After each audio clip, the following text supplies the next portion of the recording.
안녕하십니까. 소아청소년과 전문의 전인상입니다. 오늘은 출생 후 만 2세까지 아이들에게 발생할 수 있는 안전사고를 위주로 한 응급상황에 대한 대처 및 이어서 감염병에 대한 관리에 대해 알아보도록 하겠습니다. 이 시기는 태어나면서 새로운 환경에 적응하는 시기이고 성장이 급속히 이루어지고 아직 몸을 이루는 신체 조직이 완전하게 성숙하지 못하여 정상적으로 성장과 발달을 할 수 있도록 부모님을 비롯한 주위분들의 세심한 주의가 필요한 시기이기도 합니다. 그래서 응급을 요하는 그 주요 원인은 돌 이전과 돌 이후로 크게 나눌 수가 있는데, 돌 이전에는 주로 아기가 아직 자유롭게 움직일 수 없어 아기를 돌보는 과정에 잘못으로 안전사고가 발생한다면, 돌 이후에는 그 아기가 자유롭게 이동을 할 수 있게 되면서 아기가 안전사고를 일으킬 수 있어 쉽게 말해 아기를 따라다니면서 안전사고를 예방해야 하게 되겠습니다. 그래서 먼저 많이 발생하고 심각한 안전사고, 즉 질식에 대해서 알아보겠습니다.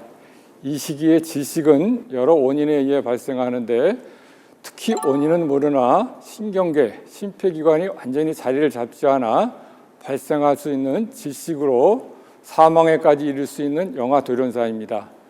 그 외에 뜻하지 않게 끈이 목에 엉켜 질식사고가 발생하기도 합니다. 종종 블라인드 끈 질식사고가 발생하는데, 아기들은 호기심에 블라인드 줄을 갖고 놀다가 목에 걸려 질식할 수가 있습니다. 가급적 줄 없는 블라인드를 사용하시고 줄이 아이 손에 닿지 않게 높게 묶어 두셔야 합니다.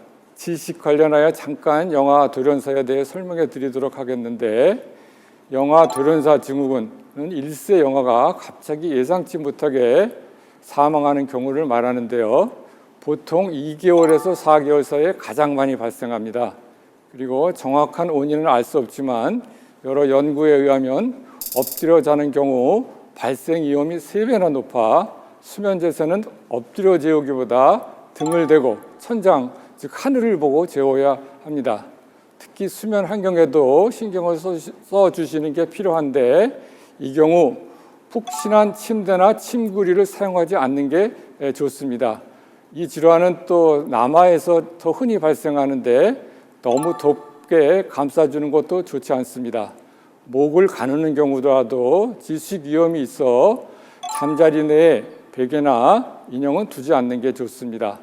그리고 함께 자는 부모님이 아이 옆에서 아기가 잘 때 숨을 잘 쉬고 있는지 확인을 하는 것도 필요합니다. 두 번째 알아볼 사항은 고열 및 열선 경련이 되겠는데, 영아들의 경우 갑자기 열이 날 때가 있습니다. 체온이 연령별로 조금 차이가 나는데 일반적으로 어릴수록 체온이 높아 신생아는 37도가 조금 넘어도 정상이므로 이를 참작하셔야 됩니다. 그리고 일반적으로 미열은 37.5에서 38.2도, 고열은 38.3도 이상을 우리가 흔히 말하게 되는데, 소아 환자에서 열이 나는 경우는 주로 감기에 의한 것이지만 특히 주의할 게 6개월 미만의 경우 감기 자체로 열이 나는 경우는 거의 없어서 주의를 하셔야 합니다. 특히 신생아에서 발열의 가장 흔한 원인은 환경을 너무 덥게 하거나 탈수가 원인인 경우가 흔히 있는데, 3개월 미만의 경우 고열이 아니면 환경을 시원하게 해주고 물을 먹이면 체온이 정상으로 돌아오는 경우가 많아 이러한 조치로도 충분히 열을 관리할 수가 있겠습니다. 한편 6개월 이전에 고열이 나는 경우는 중이염 등의 감염이나 다른 질환에 의한 경우가 있어 주의가 필요합니다.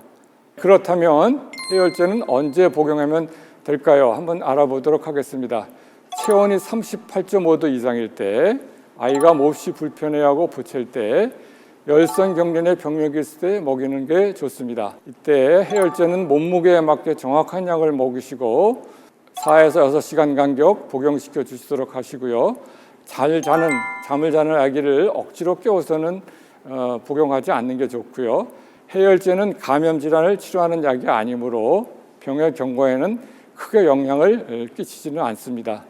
그 외에 대중요법으로 통풍이 잘 되는 곳에 눕히고 미지근한 수건으로 몸을 닦아줘 체온이 내려가도록 도움을 주고 그럼에도 열이 떨어지지 않으면 병원 진료를 받으시길 바랍니다. 다음으로 열이 나면서 동반될 수 있는 열선경련인데, 열선경련이라 하더라도 경련이 반복되거나 지속될 수 있고, 단순 열선경련이 아닌 특히 소아에서 흔한 뇌수막염 등이 경련의 원인이 될 수 있기 때문에 우리가 주의를 해야 합니다. 일단 경련이 발생하면 아이를 움직이지 못하게 하지 마시고 목과 허리 부분의 옷을 느슨하게 해주셔야 됩니다. 그리고 아기가 구토를 할 수가 있는데, 이 경우 질식을 막기 위해 고개를 옆으로 돌리고 입안에 손가락을 집어넣거나 억지로 입을 벌리지 않습니다. 경기가 멈출 때까지 기다렸다가 병원에서 진료를 보시면 됩니다. 다음은 낙상사고에 대해 알아보도록 하겠습니다. 영아기, 특히 신생아기에는 침대나 소파 등 높은 곳에서 떨어지거나 목욕 중에 낙상사고가 많이 날 수 있어 주의가 필요합니다. 놀라고 우는 아이 달래고 외상 유무를 확인한 후, 외상이 있으면 깨끗한 거즈로 지혈시켜 진정한 후 전신을 만져서 아파하는지 확인을 하시고 72시간 동안 행동 및 증상을 관찰해야 합니다. 이때 그 주요 체크 포인트는 다음과 같은데, 이러한 경우는 병원으로 빨리 후송을 해야 되겠습니다. 첫째, 의식이 없거나 혼미한 경우. 둘째, 잠을 너무 많이 자는 경우. 셋째, 3회 이상 구토. 이 경우는 뇌손상이 심히 우려가 됩니다. 네 번째는 계속 머리가 아프다고 하는 경우. 다섯 번째, 걷는데 문제가 있는 경우. 마지막으로 경련을 일으킨 경우 등 일상과 다른 경우. 이런 경우는 응급한 상황으로 반드시 병원으로 이송을 해야 되겠습니다. 낙상사고 관련하여 종종 가구 전도 사고도 발생하게 되는데, 가구나 TV가 쓰러져 아이가 심각한 부상을 입거나 사망하는 사례도 있습니다. 서랍장에 아이가 올라갔다가 가구가 앞으로 쓰러지면서 아이가 깔려 사망한 사고도 있었는데요. 집안 가구도 아이의 안전에 위협이 될 수 있다는 점 반드시 기억하시길 바랍니다. 일단 아이가 서랍장을 열지 못하도록 잠금 장치를 설치하셔야 하고요. 무거운 물건은 낮은 칸에 두시고, 쓰러지기 쉬운 가구나 TV의 경우 벽이나 다른 구조물에 고정해야 합니다. 다음에는 익수사고에 대해서 말씀을 드리겠는데, 수영장 같은 야외 장소뿐 아니라 집안 내 욕조에서 가장 흔히 발생한다는 사실, 이 사실은 꼭 기억해 두셔야 되겠습니다. 부모님이 주의하시면 일어나지 않습니다. 물이 낮아 방심한 경우 발생할 수 있습니다. 영아들의 익사사고가 욕조에서 가장 많이 발생하는 만큼 욕실 환경이 중요한데, 특히 욕실에는 아이를 혼자 두지 마시고 목욕 후에는 욕조의 물을 반드시 빼어야 합니다. 그리고 평소에도 욕조 주변에 발판을 둬 아기가 기어서 들어갈 수 있는 위험을 사전에 예방해야 합니다. 다음으로 알아볼 사항은, 아기들은 뭐든 입으로 넣어 확인하는 습성이 있어 특히 구강기에 접어들면 뭐든지 입으로 넣어 가져가는데요. 특히 삼킴 사고가 많이 발생합니다. 작은 수은전지, 자석, 동전, 장난감 등은 호기심 많은 아이들이 만지고 놀다 삼키면 질식 사고가 발생할 수 있습니다.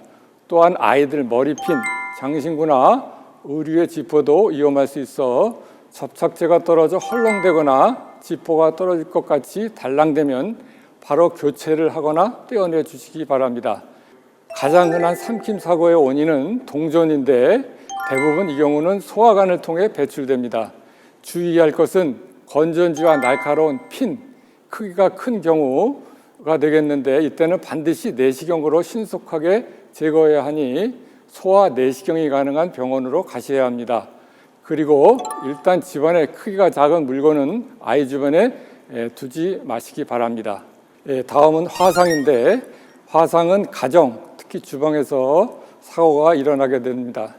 전기주전자에 커피물이 남아있으면 아이가 기어 올라가서 밑에서 줄을 당기거나 손잡이를 잡다가 화상을 입고, 또 냄비 손잡이를 렌지에 올려놨는데 밖으로 돌출되어 있으면 아이가 까치발 딛고 잡다가 뜨거운 국물에 화상을 입기도 합니다.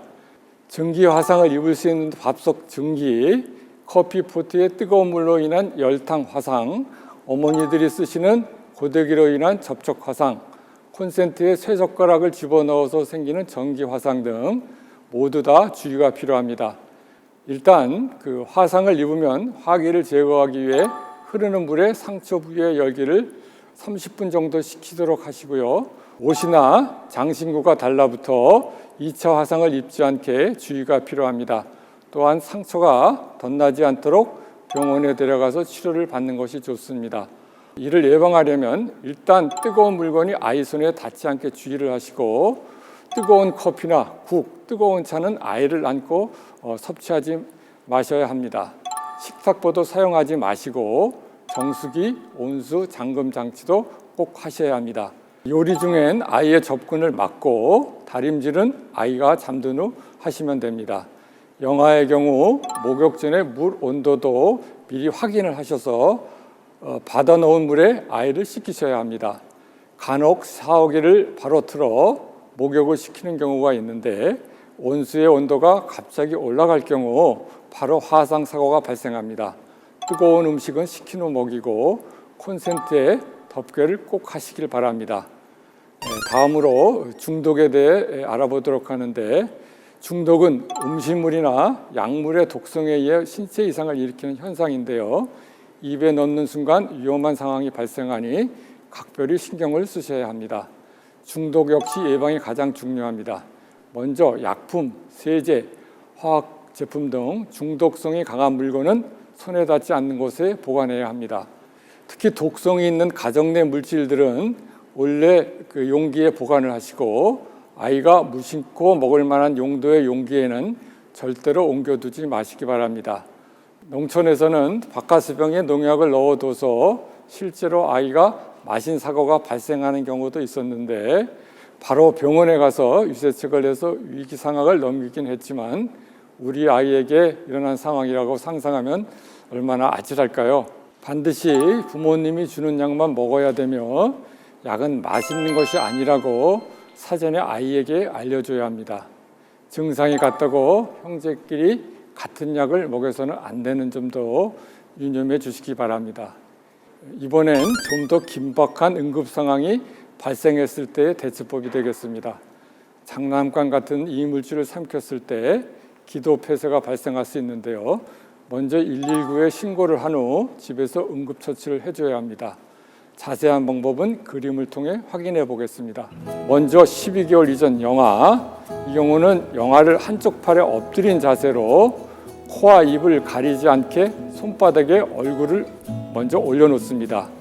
다음에 머리를 아래로 향하게 한 후 등을 5번 두드린 다음 바로 눕혀 둘째, 셋째 손가락으로 가슴 밀어내기를 5번을 이물이 나올 때까지 교대로 반복 시행합니다.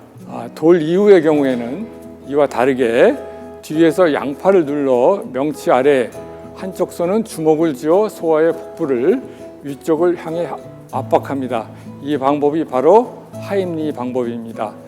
이번엔 좀 더 긴박한 응급 상황이 발생했을 때 대처법으로 심폐소생술에 대해 알아보도록 하겠습니다. 심정지 상태가 되면 먼저 119에 신고를 한 후 집에서 응급처치를 해줘야 합니다. 2가지 방법이 있는데, 돌 이전의 영아와 10kg 미만 영아를 위한 심폐소생술과 10kg 이상의 영아를 위한 심폐소생술 2가지가 있겠습니다. 1살 이전, 돌 이전의 아기의 경우는 좌우 유두를 이은 선에 중앙부에서 살짝 아래쪽을 손가락 2개로 가슴이 3분의 1 정도 내려앉을 정도, 즉 약 4cm의 강도로 압박을 해야 하고, 이때 매 30번 압박할 때마다 코와 입을 덮고 3에서 5초간 2회에 걸쳐 숨을 불어 넣어줍니다. 1세 이상의 소아의 경우는 흉부의 아래쪽 절반 부분에 한 손을 대고 가슴의 두께가 3분의 1 정도, 이때는 약 5cm 내려앉을 강도로 압박을 하고, 가슴 압박과 숨을 불어주는 비율은 모든 소아에서 30번 압박할 때마다 2회 숨 불어주기의 비율 30대 1로 하고, 압박 빈도는 1분에 100에서 120회가 되겠습니다. 이번에는 다른 주제로 감염병에 대해 알아보도록 하겠습니다. 감염병이라는 것은 세균, 바이러스가 우리 몸속에 들어와 우리 몸을 아프게 하고 또 다른 사람에게 세균, 바이러스가 옮겨가서 질병이 발생하는 것을 의미합니다. 영아, 출생 후 3개월까지는 아기의 면역이 매우 약해 감기 등에 매우 취약합니다. 부모님이 감기에 걸리지 않도록 주의하시고 감기에 걸린 사람, 특히 친척분들이 방문하는 것을 삼가는 것이 매우 중요하겠습니다. 특히 어린이집에 다니는 형제가 있는 경우 귀가 후 청결을 유지하도록 해주시기 바랍니다. 그러면 감염병의 종류를 알아보도록 하겠습니다. 호흡기를 통한 감염병에는 감기, 독감, 폐렴, 코로나19 등이 있고요. 소화기를 통한 감염은 식중독, 장염 등이 있겠습니다. 그러면 예방법에 대해서도 알아보겠는데 호흡기 감염 예방은 공기 중으로 침이나 병균이 감염되지 않도록 마스크를 착용하고 다니는 것이 좋습니다. 감기에 걸렸을 때 콧물이나 침이 손에 묻게 되면 눈의 손잡이나 물건을 통해 병균이 옮겨 다닐 수 있기 때문에 손도 깨끗이 씻는 것이 좋습니다. 그러면 소화기 감염 예방법은 뭐가 있을까요? 여름철에는 특히 물을 끓여 먹거나 익히지 않는 음식은 되도록 피하는 것이 좋습니다. 그외에 각종 예방주사를 적합한 시기에 시행하여 사전에 질병을 예방하도록 해야 합니다. 또한 독감 같은 감염병이 유행할 때 사람이 많이 모이는 곳은 가지 않도록 해야 하겠습니다. 모든 병균은 손에서 시작되는 경우가 많습니다. 외출 후 손 씻기만 잘하면 감기 등을 포함한 감염 질환의 반은 우리가 예방할 수 있습니다. 아이들에게 음식을 먹기 전후, 화장실 사용 후, 놀이터나 운동장에서 놀고 난 후, 외출 후, 쓰레기를 만진 후에는 반드시 손을 씻어야 한다고 평소 꾸준히 교육을 통해 실천할 수 있도록 도와주셔야 하겠습니다. 손 씻는 방법은 다음과 같습니다. 먼저 흐르는 물로 손을 적시고, 두 번째로 손의 모든 표면을 비누로 잘 문지르면서 손가락을 깍지를 끼고 앞뒤로 잘 문질러 주셔야 합니다. 흐르는 물에 물의 비누가 없어질 때까지 잘 헹구고 종이 타월로 손을 건조시키도록 하는 것이 좋습니다. 다음으로 기침에 대한 예절도 교육시켜 주셔야 하는데요. 기침이 나면 마스크를 쓰게 하고요. 갑자기 기침이 나오면 옷소매로 가려 기침을 할 수 있도록 부모님이 직접 지도해 주시기 바랍니다. 감염병 예방의 기본은 예방접종과 올바른 손 씻기입니다.